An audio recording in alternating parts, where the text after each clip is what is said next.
Hello everyone, আসসালামু আলাইকুম। আপনারা কেমন আছেন? আশা করি সবাই ভালো আছেন। আজকে আমি চলে যাব শাহী জামে মসজিদে। কারণ আপনারা তো যারা চট্টগ্রামে থাকেন আন্দরকিল্লা ওইদিকে জানেনই। আর চট্টগ্রামের মানুষরাও জানা নয় যে আন্দরকিল্লা শাহী জামে মসজিদে হাজার হাজার মানুষের ইফতারি বিতরণ করা হয়। তাদের এইটা টানা 30 দিন চলতেই থাকে। তো আমি এসে পৌঁছে গেলাম আন্দরকিল্লা শাহী জামে মসজিদ। এখানে অনেক প্যান্ডেল দেওয়া হয়েছে, কারণ সামনে কদর। তো আপনারা তো জানেন সবে কদরের সময়।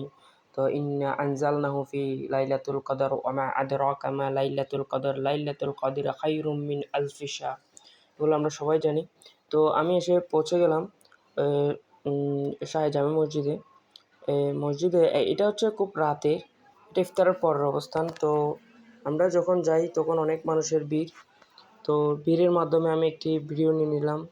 তো ভয়ে নিলাম কেউ কিছু বলে কিনা।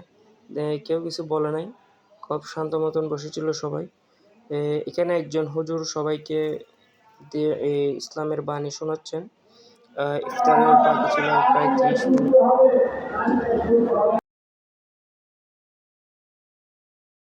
এরপরে ইফতারে নিয়ে আসলো একজন মুরব্বী। ইফতারে ছিল জিলাপি, তারপর ছিল আলুর চপ, পেঁয়াজু, তারপর খেজুর, মুড়ি, চনা।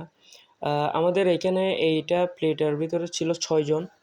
6 জনে মিলে মিশেটা করতেছে এবং ওরা এগুলো মিক্স করতেছে। আমি কিছুই করতেছিলাম না, আমি পাশে বসেছিলাম। তার মধ্যে আমি ছিলাম ছোট। তো ভাইয়েরা আমার এই ভিডিওটা দেখে আপনাদের যদি ভালো লাগে অবশ্যই লাইক, কমেন্ট, শেয়ার করবেন। আর অবশ্যই এখানে একবার হলেও ইফতার করবেন।